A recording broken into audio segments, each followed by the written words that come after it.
Support for Alabama Aloud comes from Ernest and Hadley Booksellers of Tuscaloosa, Alabama, who strive to provide a unique selection of new, used, and rare books from local, regional, and international sources. Information about online orders at ernestandhadleybooks.com.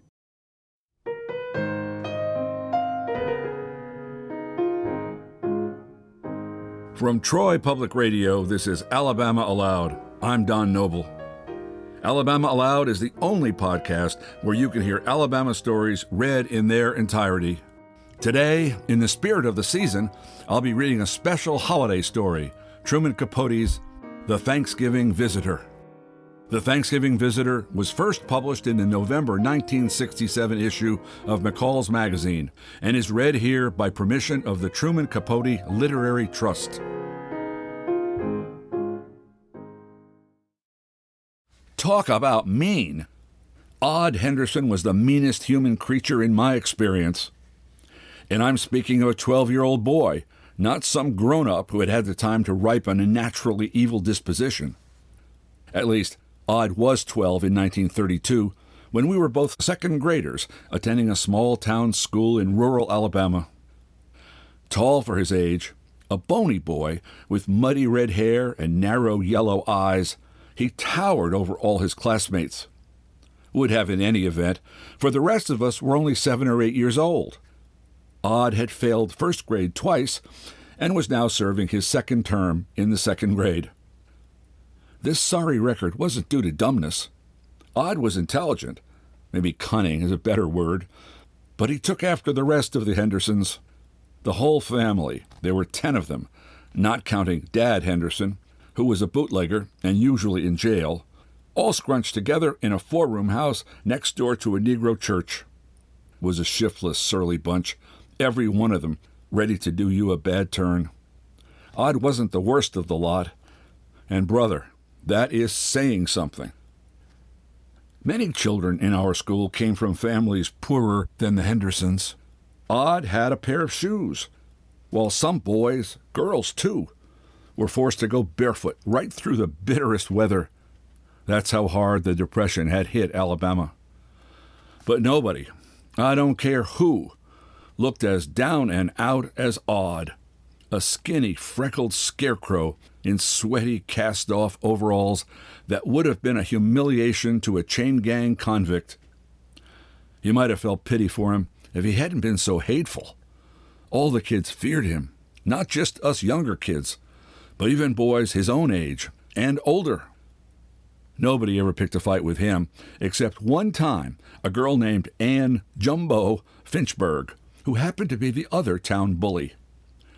Jumbo, a sawed-off but solid tomboy with an all-hell let-loose wrestling technique, jumped Odd from behind during recess one dull morning, and it took 3 teachers, each of whom must have wished the combatants would kill each other, a good long while to separate them. The result was a sort of draw.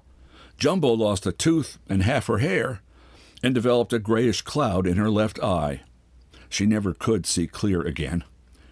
Odd's afflictions included a broken thumb plus scratch scars that will stay with him to the day they shut his coffin. For months afterward, Odd played every kind of trick to goad Jumbo into a rematch. But Jumbo had gotten her licks and gave him considerable berth, as I would have done if he'd let me. Alas, I was the object of Odd's relentless attentions. Considering the era and locale, I was fairly well off, living as I did in a high-ceilinged old country house situated where the town ended and the farms and forests began. The house belonged to distant relatives, elderly cousins, and these cousins, 3 maiden ladies and their bachelor brother, had taken me under their roof because of a disturbance among my more immediate family, a custody battle that, for involved reasons, had left me stranded in this somewhat eccentric Alabama household. Not that I was unhappy there. Indeed, moments of those few years turned out to be the happiest part of an otherwise difficult childhood, mainly because the youngest of the cousins, a woman in her 60s, became my first friend. as she was a child herself. Many people thought her less than that, and murmured about her as though she were the twin of poor, nice Lester Tucker, who roamed the streets in his sweet days. She understood children and understood me absolutely. Perhaps it was strange for a young boy to have as his best friend an aging spinster, but neither of us had an ordinary outlook or background, and so it was inevitable, in our separate loneliness, that we should come to share a friendship apart. Except for the hours I spent at school, the three of us, me and old Queenie, our feisty little rat terrier, and Miss Sook, as everyone called my friend, were almost always together. We hunted herbs in the woods, went fishing on remote creeks, with dried sugar-cane stalks for fishing poles, and gathered curious ferns and greeneries that we transplanted and grew with trailing flourish in tin pails and chamber pots. Mostly, though, our life was lived in the kitchen, a farmhouse kitchen, dominated by a big black wood-burning stove that was often dark and sunny at the same time. Miss Sook, sensitive as shy Lady Fern, a recluse who had never traveled beyond the county boundaries, was totally unlike her brother and sisters, the latter being down-to-earth, vaguely masculine ladies who operated a dry goods store and several other business ventures. The brother, Uncle B, owned a number of cotton farms scattered around the countryside. Because he refused to drive a car or endure any contact whatever with mobilized machinery, he rode horseback, jogging all day from one property to another. He was a kind man, though a silent one. He grunted yes or no, and really never opened his mouth except to feed it. At every meal, he had the appetite of an Alaskan grizzly after a winter's hibernation, and it was Miss Sook's task to fill him up. Breakfast was our principal meal. Midday dinner, except on Sundays, and supper were casual menus, often composed of leftovers from the morning. These breakfasts, served promptly at 5:30 a.m., were regular stomach swellers. To the present day, I retain a nostalgic hunger for those cock-crow repasts of ham and fried chicken, fried pork chops, fried catfish, fried squirrel in season, fried eggs, hominy grits with gravy, black-eyed peas, collards with collard liquor, and cornbread to mush it in, biscuits, pound cake, pancakes, and molasses, honey in the comb, homemade jams and jellies, sweet milk, buttermilk, coffee chicory-flavored and hot as Hades. The cook, accompanied by her assistants, Queenie and myself, rose every morning at 4 to fire the stove and set the table and get everything started. Rising at that hour was not the hardship it may sound. We were used to it. And anyway, we always went to bed as soon as the sun dropped and the birds had settled in the trees. Also, my friend was not as frail as she seemed. Though she had been sickly as a child, and her shoulders were hunched, she had strong hands and sturdy legs. She could move with sprightly, purposeful speed, the frayed tennis shoes she invariably wore squeaking on the waxed kitchen floor, and her distinguished face, with its delicately clumsy features and beautiful, youthful eyes, bespoke a fortitude that suggested it was more the reward of an interior spiritual shine than the visible surface of mere mortal health. Nevertheless, depending on the season and the number of hands employed on Uncle B's farms, there were sometimes as many as 15 people sitting down to these dawn banquets. The hands were entitled to one hot meal a day. It was part of their wages. Supposedly, a Negro woman came in to help wash the dishes, make the beds, clean the house, and do the laundry. She was lazy and unreliable, but a lifelong friend of Miss Sook's, which meant that my friend would not consider replacing her and simply did the work herself.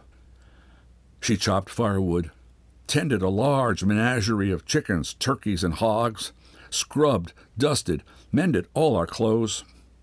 Yet when I came home from school, she was always eager to keep me company, to play a card game named Rook, or rush off on a mushroom hunt, or have a pillow fight, or, as we sat in the kitchen's waning afternoon light, help me with homework. She loved to pore over my textbooks, the geography atlas especially. "Oh, Buddy," she would say, because she called me Buddy, "just think of it, a lake named Titicaca that really exists somewhere in the world." My education was her education as well. Due to her childhood illness, she had had almost no schooling. Her handwriting was a series of jagged eruptions, the spelling of a highly personal and phonetic affair. I could already write and read with a smoother assurance than she was capable of, though she managed to study one Bible chapter every day and never missed Little Orphan Annie or the Katzenjammer Kids, comics carried by the Mobile paper. She took a bristling pride in our report cards. "Gosh, Buddy, 5 A's. Even arithmetic. I didn't dare to hope we'd get an A in arithmetic."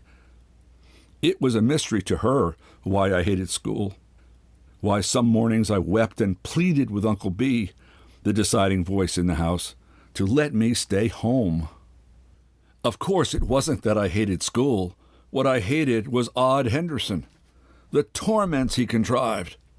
For instance, he used to wait for me in the shadows under a water oak that darkened an edge of the school grounds. In his hand, he held a paper sack stuffed with prickly cockleburrs collected on his way to school. There was no sense in trying to outrun him, for he was quick as a coiled snake.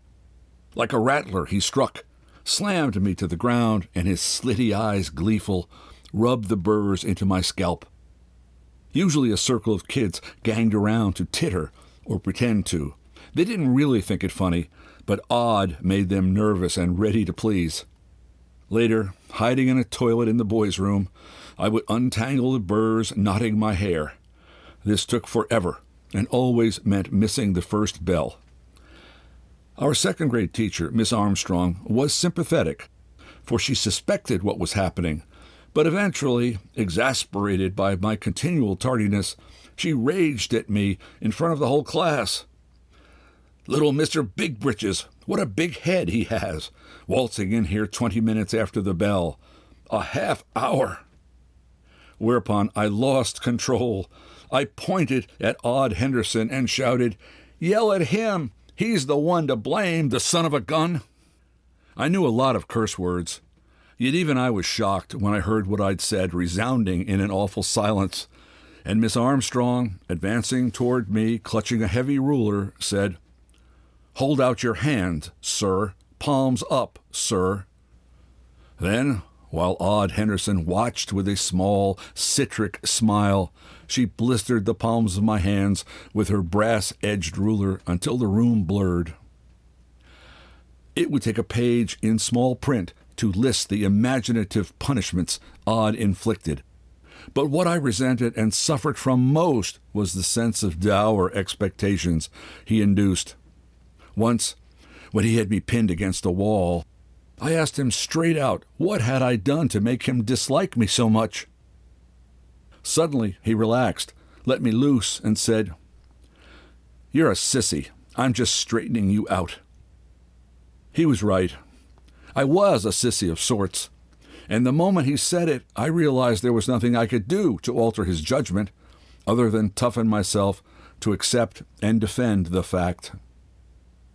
As soon as I regained the peace of the warm kitchen, where Queenie might be gnawing an old dug-up bone, and my friend puttering with a pie crust, the weight of Odd Henderson would blessedly slide from my shoulders. But too often at night, the narrow lion eyes loomed in my dreams, while his high, harsh voice, pronouncing cruel promises, hissed in my ears. My friend's bedroom was next to mine. Occasionally, cries arising from my nightmare upheavals wakened her. Then she would come and shake me out of an Odd Henderson coma. "Look," she'd say, lighting a lamp, "you've even scared Queenie. She's shaking." And, "Is it a fever? You're wringing wet. Maybe we ought to call Dr. Stone." But she knew that it wasn't a fever. She knew that it was because of my troubles at school, for I had told her how odd Henderson treated me. But now I'd stopped talking about it, never mentioned it any more, because she refused to acknowledge that any human could be as bad as I made him out. Innocence, preserved by the absence of experience that had always isolated Miss Sooke, left her incapable of encompassing an evil so complete. "Oh," she might say, rubbing heat into my chilled hands, "he only picks on you out of jealousy. He's not smart and pretty as you are." Or, less jestingly, "The thing to keep in mind, buddy, is this boy can't help acting ugly. He doesn't know any different. All those Henderson children have had it hard. And you can lay that at Dad Henderson's door. I don't like to say it, but that man never was anything except a mischief and a fool. Did you know Uncle B horsewhipped him once? Caught him beating a dog, and horsewhipped him on the spot. The best thing that ever happened was when they locked him up at State Farm. But I remember Molly Henderson before she married Dad. Just 15 or 16 she was, fresh from somewhere across the river. She worked for Sade Danvers down the road, learning to be a dressmaker. She used to pass here and see me hoeing in the garden. Such a polite girl with lovely red hair and so appreciative of everything. Sometimes I'd give her a bunch of sweet peas or a japonica, and she was always so appreciative. Then she began strolling by, arm in arm with Dad Henderson, and him so much older and a perfect rascal, drunk or sober. Well, the Lord must have his reasons, but it's a shame. Molly can't be more than 35, and there she is, without a tooth in her head or a dime to her name. Nothing but a house full of children to feed. You've got to take all that into account, buddy, and be patient." Patient? What was the use of discussing it? Finally, though, my friend did comprehend the seriousness of my despair. The realization arrived in a quiet way, and was not the outcome of unhappy midnight wakings or pleading scenes with Uncle B. It happened one rainy November twilight when we were sitting alone in the kitchen close by the dying stove fire. Supper was over, the dishes stacked, and Queenie was tucked in a rocker, snoring. I could hear my friend's whispery voice weaving under the skipping noise of rain on the roof. But my mind was on my worries, and I was not attending, though I was aware that her subject was Thanksgiving, then a week away. My cousins had never married. Uncle B had almost married, but his fiancée returned the engagement ring when she saw that sharing a house with 3 very individual spinsters would be part of the bargain. However, they boasted extensive family connections throughout the vicinity, cousins aplenty, and an aunt, Mrs. Mary Taylor Wheelwright, who was 103 years old. As our house was the largest and the most conveniently located, it was traditional for these relations to aim themselves our way every year at Thanksgiving. Though there were seldom fewer than 30 celebrants, it was not an onerous chore, because we provided only the setting and an ample number of stuffed turkeys. The guests supplied the trimmings, each of them contributing her particular specialty. A cousin twice removed, Harriet Parker, from Flomaton, made perfect ambrosia, transparent orange slices combined with freshly ground coconut. Harriet's sister, Alice, usually arrived carrying a dish of whipped sweet potatoes and raisins. The Conklin tribe, Mr. and Mrs. Bill Conklin, and their quartet of handsome daughters, always brought a delicious array of vegetables canned during the summer. My own favorite was a cold banana pudding, a guarded recipe of an ancient aunt who, despite her longevity, was still domestically energetic. To our sorrow, she took the secret with her when she died in 1934, age 105. And it was an age that lowered the curtain. She was attacked and trampled by a bull in a pasture. Miss Sooke was ruminating on these matters, while my mind wandered through a maze as melancholy as the wet twilight. Suddenly, I heard her knuckles rap the kitchen table. "Buddy." "What?" "You haven't listened to one word." "Sorry." "I figure we'll need 5 turkeys this year. When I spoke to Uncle B about it, he said he wanted you to kill them. Dress them, too." "But why?" "He says a boy ought to know how to do things like that." Slaughtering was Uncle B's job. It was an ordeal for me to watch him butcher a hog or even wring a chicken's neck. My friend felt the same way. Neither of us could abide any violence bloodier than swatting flies, so I was taken aback at her casual relaying of this command. "Well, I won't." Now she smiled. "Of course you won't. I'll get Bubber or some other colored boy, pay him a nickel. But," she said, her tone descending conspiratorially, "we'll let Uncle B believe it was you. Then he'll be pleased and stop saying it's such a bad thing." "What's a bad thing?" "Our always being together. He says you ought to have other friends, boys your own age." "Well, he's right." "I don't want any other friend." "Hush, buddy. Now hush. You've been real good to me. I don't know what I'd do without you. Just become an old crab. But I want to see you happy, buddy. Strong, able to go out in the world. And you're never going to, unless you come to terms with people like Odd Henderson and turn them into friends." "Him? He's the last friend in the world I want." "Please, buddy, invite that boy here for Thanksgiving dinner." Though the pair of us occasionally quibbled, we never quarreled. At first I was unable to believe she meant her request as something more than a sample of poor taste humor. But then, seeing that she was serious, I realized with bewilderment that we were edging toward a falling out. "I thought you were my friend." "I am, buddy, truly." "If you were, you couldn't think up a thing like that. Odd Henderson hates me. He's my enemy." "He can't hate you. He doesn't know you." "Well, I hate him." "Because you don't know him. That's all I ask. The chance for you to know each other a little. Then I think this trouble will stop. And maybe you're right, buddy. Maybe you boys won't ever be friends. But I doubt that he'd pick on you anymore." "You don't understand. You've never hated anybody." "No, I never have. We're allotted just so much time on earth, and I wouldn't want the Lord to see me wasting mine in any such manner." "I won't do it. He'd think I was crazy." "And I would be." The rain had let up, leaving a silence that lengthened miserably. My friend's clear eyes contemplated me as though I were a rook card she was deciding how to play. She maneuvered a salt-pepper lock of hair off her forehead and sighed. "Then I will, tomorrow," she said. "I'll put on my hat and pay a call on Molly Henderson." This statement certified her determination, for I'd never known Miss Sooke to plan a call on anyone, not only because she was entirely without social talent, but also because she was too modest to presume a welcome. I don't suppose there will be much Thanksgiving in their house. Probably Molly would be very pleased to have Odd sit down with us. Oh, I know Uncle B would never permit it, but the nice thing to do is invite them all.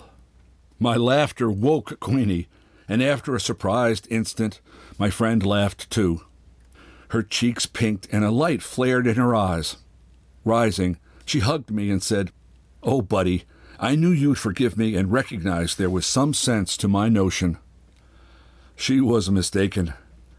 My merriment had other origins. 2. One was the picture of Uncle B carving turkey for all those cantankerous Hendersons. The second was, it had occurred to me that I had no cause for alarm. Miss Sooke might extend the invitation, and Odd's mother might accept it in his behalf, but Odd wouldn't show up in a million years. He would be too proud.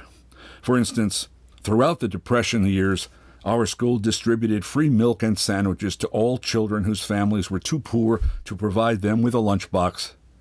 But Odd, emaciated as he was, refused to have anything to do with those handouts. He'd wander off by himself and devour a pocketful of peanuts or gnaw a large raw turnip.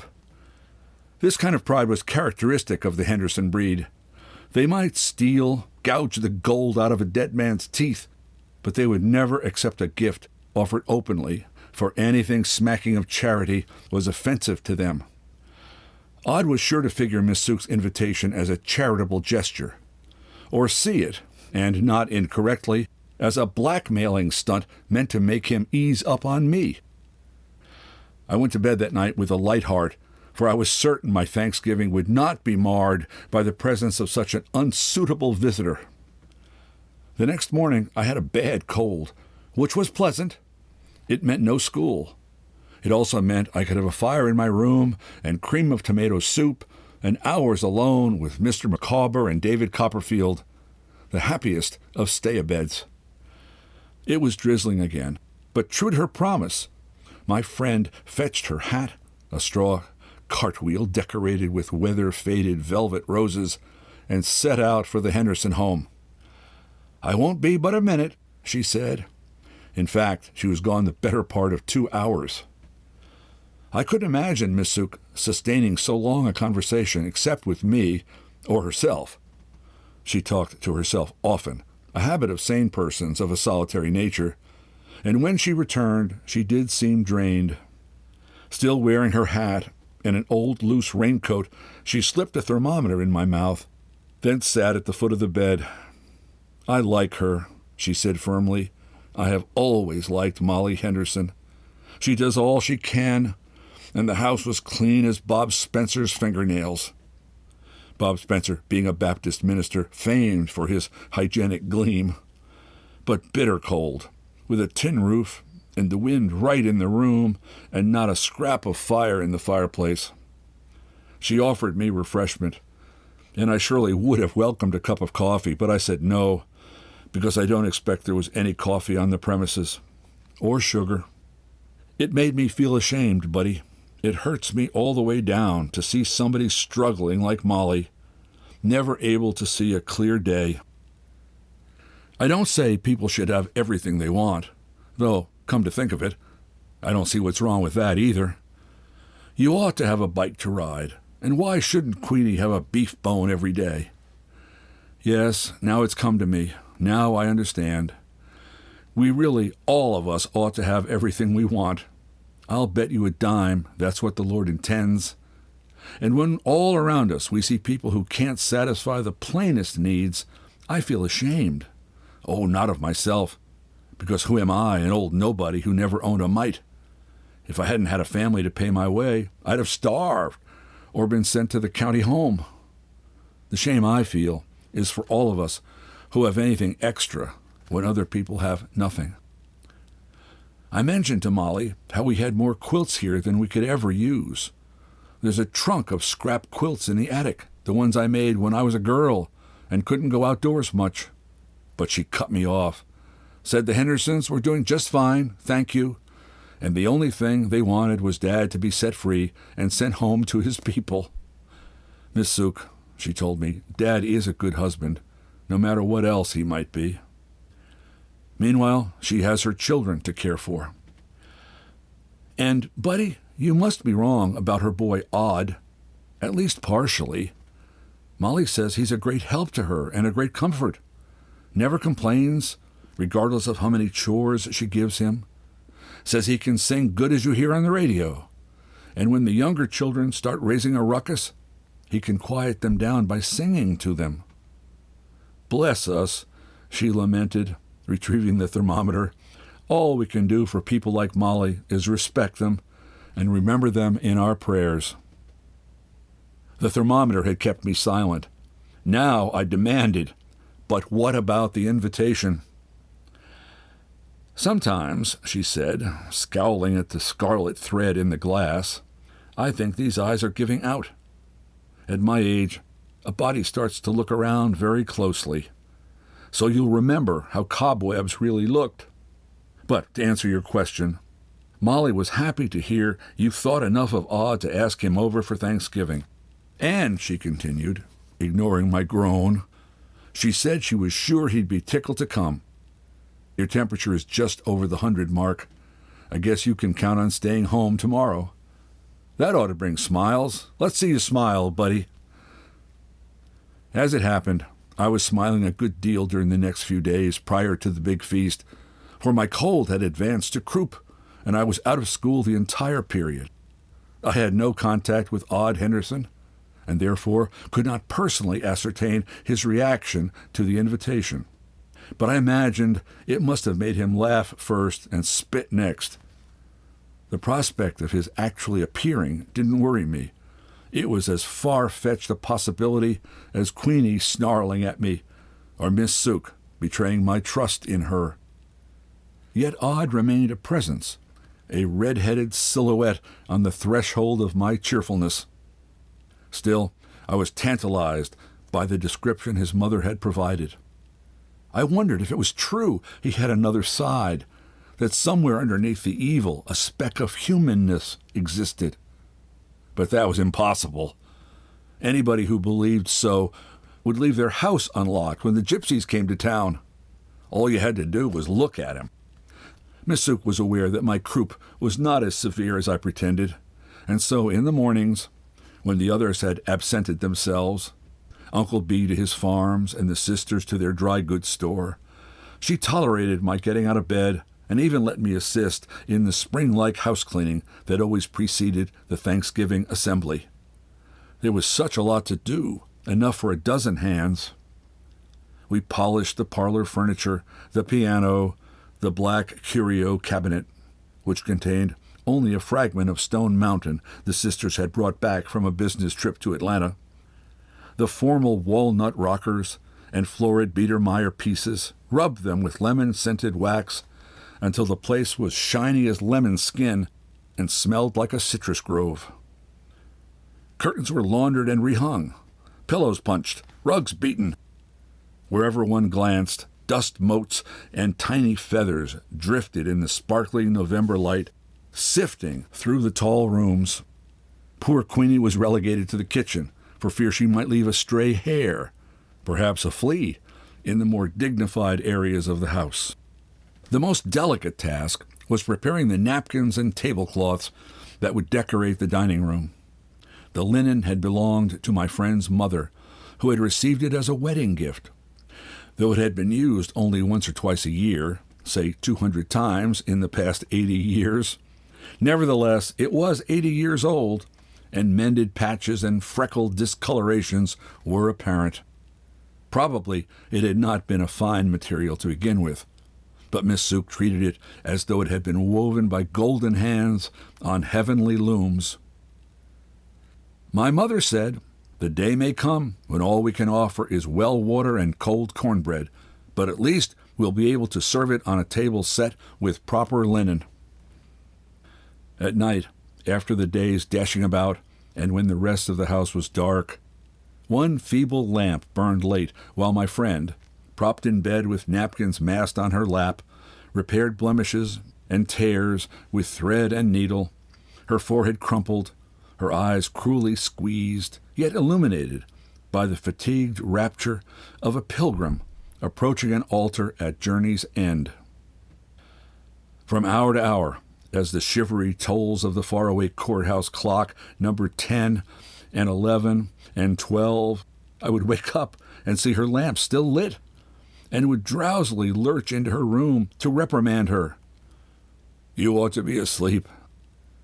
"In a minute, buddy. I can't just now. When I think of all the company coming, it scares me. Starts my head whirling," she said, ceasing to stitch and rubbing her eyes. "Whirling with stars. Chrysanthemums, some as big as a baby's head. Bundles of curled, penny-colored leaves with flickering lavender underhues. Chrysanthemums," my friend commented as we moved through our garden, stalking flower show blossoms with decapitating shears, "are like lions, kingly characters.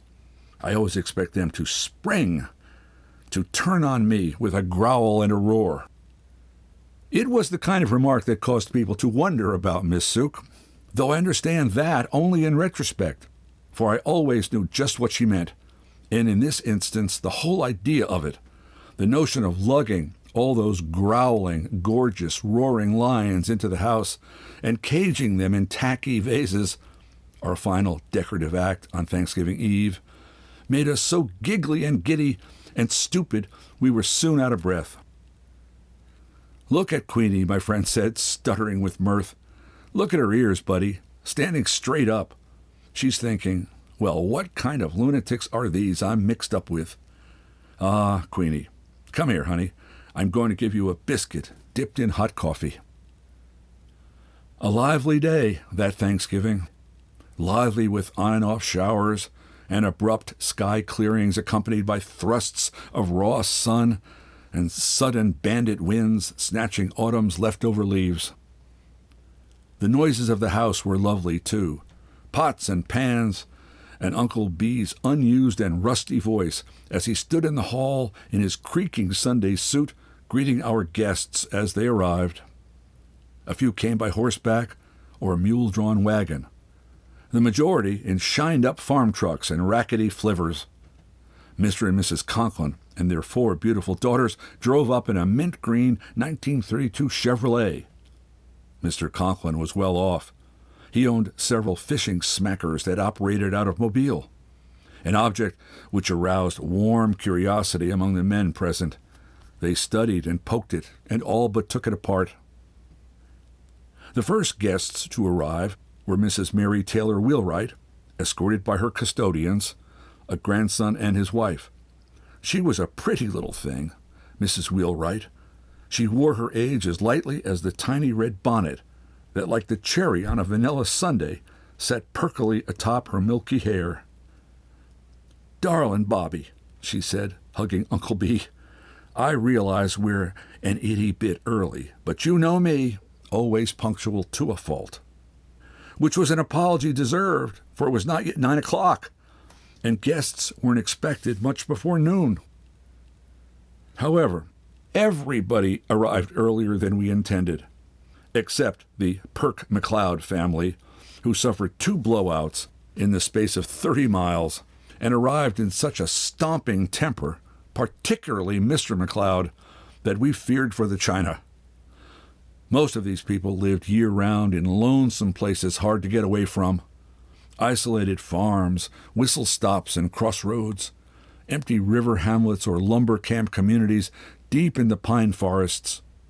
So, of course, it was eagerness that caused them to be early, primed for an affectionate and memorable gathering. And so it was. Some while ago, I had a letter from one of the Conklin sisters, now the wife of a naval captain and living in San Diego. She wrote, "I think of you often around this time of year, I suppose because of what happened at one of our Alabama Thanksgivings.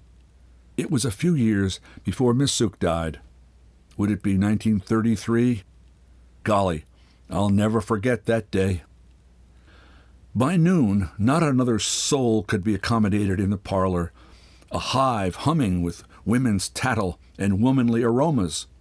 Mrs. Wheelwright smelled of lilac water, and Annabel Conklin like geraniums after rain. The odor of tobacco fanned out across the porch, where most of the men had clustered, despite the wavering weather, the alternations between sprinkles of rain and sunlit wind squalls. Tobacco was a substance alien to the setting. True, Miss Suk now and again secretly dipped snuff, a taste acquired under unknown tutelage and one she refused to discuss. Her sisters would have been mortified had they suspected, and Uncle B, too, for he took a harsh stand on all stimulants, condemning them morally and medically.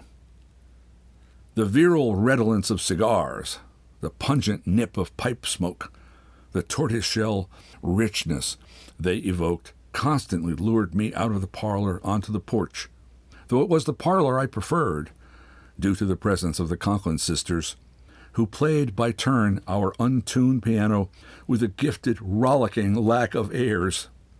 Indian Love Call was among their repertoire, and also a 1918 war ballad, the lament of a child pleading with a house thief, entitled "Don't Steal Daddy's Medals, He Won Them for Bravery." Annabel played and sang it.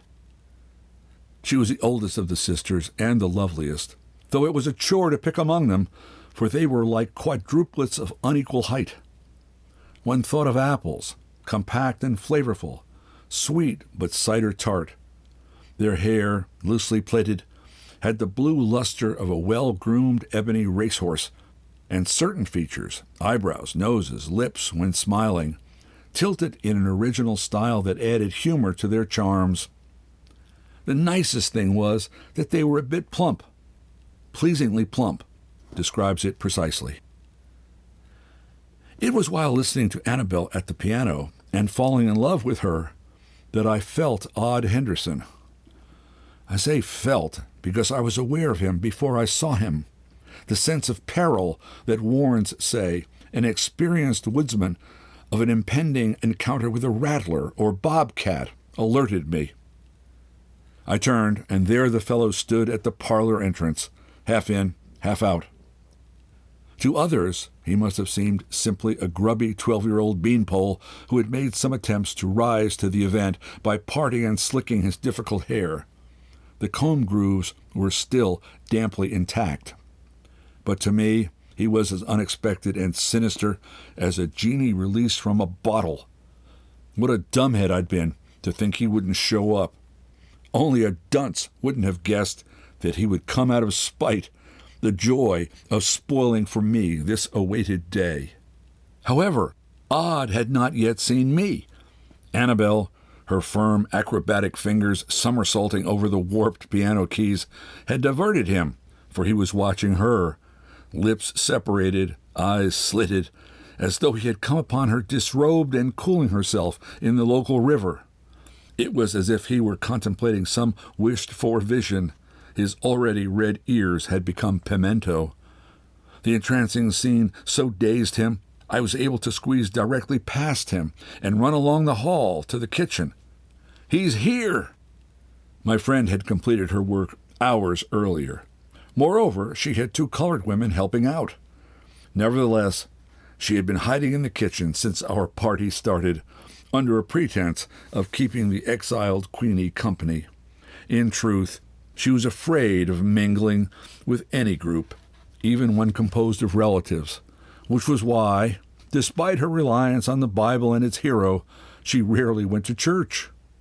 Although she loved all children and was at ease with them, she was not acceptable as a child. Yet she could not accept herself as a peer of grown-ups, and in a collection of them behaved like an awkward young lady, silent and rather astonished. But the idea of parties exhilarated her. What a pity she couldn't take part invisibly, for then how festive she would have felt. I noticed that my friend's hands were trembling. So were mine. Her usual outfit consisted of calico dresses, tennis shoes, and Uncle B's discarded sweaters. She had no clothes appropriate to starchy occasions. Today she was lost inside something borrowed from one of her stout sisters, a creepy navy blue dress its owner had worn to every funeral in the county since time remembered.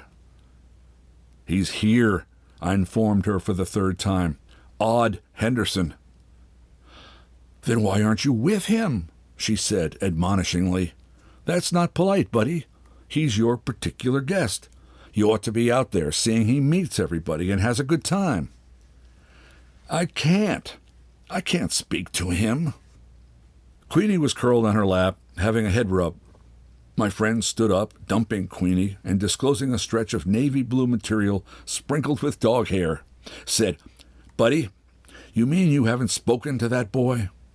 My rudeness obliterated her timidity. Taking me by the hand, she steered me to the parlor. She need not have fretted over Odd's welfare. The charms of Annabel Conklin had drawn him to the piano. Indeed, he was scrunched up beside her on the piano seat, sitting there studying her delightful profile, his eyes opaque as the orbs of the stuffed whale I'd seen that summer when a touring honky-tonk passed through town. It was advertised as the original Moby Dick, and it cost 5 cents to view the remains. What a bunch of crooks. As for Annabel, she would flirt with anything that walked or crawled. No, that's unfair, for it was really a form of generosity, of simply being alive. Still, It gave me a hurt to see her playing cute with that mule Skinner. Hauling me onward, my friend introduced herself to him. Buddy and I, we're so happy you could come. Odd had the manners of a billy goat. He didn't stand up or offer his hand, hardly looked at her, and at me not at all. Daunted, but dead game, my friend said, "Maybe Odd will sing us a tune. I know he can. His mother told me so. Annabelle, sugar, play something Odd can sing." Reading back, I see that I haven't thoroughly described Odd Henderson's ears. A major omission, for they were a pair of eye-catchers, like alfalfas in the Our Gang comedy pictures. Now, because of Annabelle's flattering receptivity to my friend's request, his ears became so beat bright it made your eyes smart. He mumbled. He shook his head, hangdog. But Annabelle said, "Do you know I have seen the light?" He didn't, but her next suggestion was greeted with a grin of recognition. The biggest fool could tell his modesty was all put on. Giggling, Annabelle struck a rich chord, and Odd, in a voice precociously manly, sang, "When the red, red robin comes bobbing along." The Adam's apple in his tense throat jumped. Annabelle's enthusiasm accelerated. The women's shrill hen chatter slackened as they became aware of the entertainment. Odd was good. He could sing for sure, and the jealousy charging through me had enough power to electrocute a murderer. Murder was what I had in mind. I could have killed him as easily as swat a mosquito. Easier. Once more, unnoticed even by my friend, who was absorbed in the musicale, I escaped the parlor and sought the island. That was the name I had given a place in the house where I went when I felt blue, or inexplicably exuberant, or just when I wanted to think things over. It was a mammoth closet attached to our only bathroom. The bathroom itself, except for its sanitary fixtures, was like a cozy winter parlor, with a horsehair love seat, scatter rugs, a bureau, a fireplace, and framed reproductions of The Doctor's Visit, September Morn, The Swan Pool, and calendars galore. There were 2 small stained-glass windows in the closet. Lozenge-like patterns of rose, amber, and green light filtered through the windows, which looked out on the bathroom proper. Here and there, patches of color had faded from the glass or been chipped away. By applying an eye to one of these clearings, it was possible to identify the room's visitors. After I'd been secluded there a while, brooding over my enemy's success, footsteps intruded. Mrs. Mary Taylor Wheelwright, who stopped before a mirror, smacked her face with a powder puff, rouged her antique cheeks, and then, perusing the effect, announced, "Very nice, Mary, even if Mary says so herself." It is well known that women outlive men. Could it merely be superior vanity that keeps them going? Anyway, Mrs. Wheelwright sweetened my mood, so when, following her departure, a heartily rung dinner bell sounded through the house, I decided to quit my refuge and enjoy the feast, regardless of Odd Henderson. But just then, footsteps echoed again. He appeared, looking less sullen than I'd ever seen him. Strutty, whistling, unbuttoning his trousers and letting go with a forceful splash. He whistled along, jaunty as a jaybird in a field of sunflowers. As he was leaving, an open box on the bureau summoned his attention. It was a cigar box in which my friend kept recipes torn out of newspapers and other junk, as well as a cameo brooch her father had long ago given her. Sentimental value aside, her imagination had conferred upon the object a rare costliness. Whenever we had cause for serious grievance against her sisters or Uncle B, she would say, "Never mind, buddy. We'll sell my cameo and go away. We'll take the bus to New Orleans." Though never discussing what we would do when we arrived in New Orleans, or what we would live on after the cameo money ran out, We both relished this fantasy. Perhaps each of us secretly realized the brooch was only a Sears Roebuck novelty. All the same, it seemed to us a talisman of true, though untested magic, a charm that promised us our freedom, if indeed we did decide to pursue our luck in fabled spheres. So my friend never wore it, for it was too much a treasure to risk its loss or damage. Now I saw Odd's sacrilegious fingers reach toward it, watched him bounce it in the palm of his hand, drop it back in the box, and turn to go. Then return. This time he swiftly retrieved the cameo and sneaked it into his pocket. My boiling first instinct was to rush out of the closet and challenge him. At that moment, I believe I could have pinned Odd to the floor. But, well, do you recall how, in simpler days, funny paper artists used to illustrate the birth of an idea by sketching an incandescent light bulb above the brow of Mutt or Jeff or whomever? That's how it was with me. A sizzling light bulb suddenly radiated my brain. The shock and brilliance of it made me burn and shiver, laugh, too. Odd had handed me an ideal instrument for revenge, one that would make up for all the cockleburs. In the dining room, long tables had been joined to shape a T. Uncle B was at the upper center, Mrs. Mary Taylor Wheelwright at his right and Mrs. Conklin at his left. Odd was seated between two of the Conklin sisters, one of them Annabel, whose compliments kept him in top condition. My friend had put herself at the foot of the table among the youngest children. According to her, she had chosen the position because it provided quicker access to the kitchen, but of course it was because that was where she wished to be. Queenie, who had somehow got loose, was under the table, trembling and wagging with ecstasy as she skittered between the rows of legs. But nobody seemed to object, probably because they were hypnotized by the uncarved, lusciously glazed turkeys and the excellent aromas rising from dishes of okra and corn, onion fritters, and hot mince pies. My own mouth would have watered if it hadn't gone bone dry at the heart-pounding prospect of total revenge. For a second, glancing at Odd Henderson's suffused face, I experienced a fragmentary regret, but I really had no qualms. Uncle B recited grace. Head bowed, eyes shut, calloused hands prayerfully placed, he intoned, "Bless you, O Lord, for the bounty of our table, the varied fruits we can be thankful for on this Thanksgiving Day of a troubled year." His voice, so infrequently heard, croaked with the hollow imperfections of an old organ in an abandoned church. Amen. Then, as chairs were adjusted and napkins rustled, the necessary pause I'd been listening for arrived. "Someone here is a thief." I spoke clearly and repeated the accusation in even more measured tones.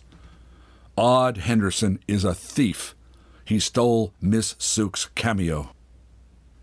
Napkins gleamed in suspended, immobilized hands. Men coughed. The Conklin sisters gasped in quadruplet unison, and little Perk McLeod Jr. began to hiccup, as very young children will when startled. My friend, in a voice teetering between reproach and anguish, said, "Buddy doesn't mean that. He's only teasing." "I do mean it. If you don't believe me, go look in your box. The cameo isn't there. Odd Henderson has it in his pocket." "Buddy's had a bad croup," she murmured. "Don't blame him, Odd. He hasn't a notion what he's saying." I said, "Go look in your box. I saw him take it." Uncle B, staring at me with an alarming wintriness, took charge. "Maybe you'd better," he told Miss Sooke. "That should settle the matter." It was not often that my friend disobeyed her brother. She did not now. But her pallor, The mortified angle of her shoulders revealed with what distaste she accepted the errand. She was gone only a minute, but her absence seemed an eon. Hostility sprouted and surged around the table like a thorn-encrusted vine, growing with uncanny speed. And the victim, trapped in its tendrils, was not the accused, but his accuser. Stomach sickness gripped me. Odd, on the other hand, seemed calm as a corpse. Miss Sooke returned, smiling. "Shame on you, buddy," she chided, shaking a finger. "Playing that kind of joke. My cameo was exactly where I left it." Uncle B said, "Buddy, I want to hear you apologize to our guest." "No, he don't have to do that," Odd Henderson said, rising. "He was telling the truth." He dug into his pocket and put the cameo on the table. "I wish I had some excuse to give, but I ain't got none." Starting for the door, he said, "You must be a special lady, Miss Sooke, to fib for me like that." And then, damn his soul, he walked right out of there. So did I, except I ran. I pushed back my chair, knocking it over. The crash triggered Queenie. She scooted from under the table, barked, and bared her teeth. And Miss Sooke, as I went past her, tried to stop me. "Buddy!" But I wanted no part of her or Queenie. That dog had snarled at me, and my friend had taken Odd Henderson's side. She'd lied to save his skin, betrayed our friendship, my love, things I'd thought could never happen. Simpson's pasture lay below the house, a meadow brilliant with high November gold and russet grass. At the edge of the pasture, there were a gray barn, a pig corral, a fenced-in chicken yard, and a smokehouse. It was the smokehouse I slipped into, a black chamber, cool on even the hottest summer days. It had a dirt floor and a smoke pit that smelled of hickory cinders and creosote. Rows of hams hung from rafters. It was a place I'd always been wary of, but now its darkness seemed sheltering. I fell on the ground, my ribs heaving like the gills of a beach-stranded fish, and I didn't care that I was demolishing my one nice suit, the one with long trousers, by thrashing about on the floor in a messy mixture of earth and ashes and pork grease. One thing I knew, I was going to quit that house, that town, that night. Hit the road, hop a freight, and head for California. Make my living shining shoes in Hollywood, Fred Astaire's shoes, Clark Gable's. Or maybe I just might become a movie star myself. Look at Jackie Cooper. Oh, they'd be sorry then. When I was rich and famous and refused to answer their letters, and even telegrams, probably. Suddenly I thought of something that would make them even sorrier. The door to the shed was ajar, and a knife of sunshine exposed a shelf supporting several bottles, dusty bottles with skull and crossbone labels. If I drank from one of those, then all of them up there in the dining room, the whole swilling and gobbling caboodle, would know what sorry was. It was worth it, if only to witness Uncle B's remorse when they found me cold and stiff on the smokehouse floor. Worth it to hear the human wails and Queenie's howls as my coffin was lowered into cemetery depths. The only hitch was I wouldn't actually be able to see or hear any of this. How could I, being dead? And unless one can observe the guilt and regret of the mourners, surely there is nothing satisfactory about being dead. Uncle B must have forbidden Miss Sooke to go look for me until the last guest had left the table. It was late afternoon before I heard her voice floating across the pasture. She called my name softly, forlornly as a mourning dove. I stayed where I was and did not answer. It was Queenie who found me. She came sniffing around the smokehouse and yapped when she caught my scent, then entered and crawled toward me and licked my hand, an ear, and a cheek. She knew she had treated me badly. Presently the door swung open and the light widened. My friend said, "Come here, buddy," and I wanted to go to her. When she saw me, she laughed. Goodness, boy, you look dipped in tar and all ready for feathering. But there were no recriminations or references to my ruined suit. Queenie trotted off to pester some cows, and trailing after her into the pasture, we sat down on a tree stump. I saved you a drumstick, she said, handing me a parcel wrapped in waxed paper, and your favorite piece of turkey, the pulley. The hunger that direr sensations had numbed now hit me like a belly punch. I gnawed the drumstick clean, then stripped the pulley, the sweet part of the turkey, around the wishbone. While I was eating, Miss Suk put her arm around my shoulders. There's just this I want to say, buddy. 2 wrongs never made a right. It was wrong of him to take the cameo. But we don't know why he took it. Maybe he never meant to keep it. Whatever his reason, it can't have been calculated. Which is why what you did to him was much worse. You planned to humiliate him. It was deliberate. Now listen to me, buddy. There is only one unpardonable sin: deliberate cruelty. All else can be forgiven. That, never. Do you understand me, buddy? I did, dimly, and time has taught me that she was right. But at that moment, I mainly comprehended that because my revenge had failed, my method must have been wrong. Odd Henderson had emerged. How? Why? As someone superior to me, even more honest. Do you, buddy? Understand? Sort of. Pull, I said, offering her one prong of the wishbone. We split it. My half was the larger, which entitled me to a wish. She wanted to know what I'd wished. That you're still my friend. Dumbhead, she said, and hugged me. Forever? I won't be here forever, buddy, nor will you. Her voice sank like the sun on the pasture's horizon, was silent a second, and then climbed with the strength of a new sun. But yes, forever. The Lord willing, you'll be here long after I've gone, and as long as you remember me, then we'll always be together.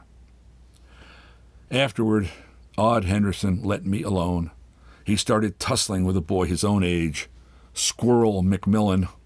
And the next year, because of Odd's poor grades and general bad conduct, our school principal wouldn't allow him to attend classes. So he spent the winter working as a hand on a dairy farm. The last time I saw him was shortly before he hitchhiked to Mobile, joined the Merchant Marine, and disappeared. It must have been the year before I was packed off to a miserable fate in a military academy, and 2 years prior to my friend's death. That would make it the autumn of 1934. Miss Suk had summoned me to the garden. She had transplanted a blossoming chrysanthemum bush into a tin washtub and needed help to haul it up the steps onto the front porch, where it would make a fine display. It was heavier than 40 fat pirates, and while we were struggling with it ineffectually, Odd Henderson passed along the road. He paused at the garden gate and then opened it, saying, "Let me do that for you, ma'am." Life on a dairy farm had done him a lot of good. He'd thickened, his arms were sinewy, and his red coloring had deepened to a ruddy brown. Airily, he lifted the big tub and placed it on the porch. My friend said, "I'm obliged to you, sir. That was neighborly." "Nothing," he said, still ignoring me. Miss Suk snapped the stems of her showiest blooms. "Take these to your mother," she told him, handing him the bouquet, "and give her my love." "Thank you, ma'am. I will." "Oh, Odd," she called, after he'd regained the road. "Be careful. They're lions, you know." But he was already out of hearing. We watched until he turned a bend at the corner, innocent of the menace he carried, the chrysanthemums that burned, that growled and roared against a greenly lowering dusk.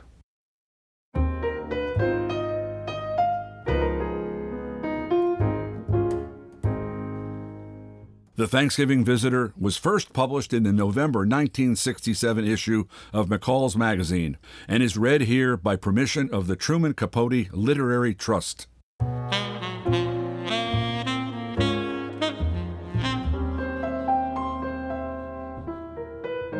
We hope you don't keep Alabama Aloud all to yourself. Subscribe to our podcast and share it with a friend. Better yet, write us a review in the iTunes store. It helps other people find the podcast. Also, give us a shout out on social media. Alabama Aloud is a production of Troy Public Radio and produced by Austin Toy and Kyle Gassett. Special thanks to Matt Clower, Buddy Johnson, and Michelle Mowry. So, until next time, when you'll hear more of Alabama Read Aloud, I'm Don Noble. Thanks for listening, and happy Thanksgiving.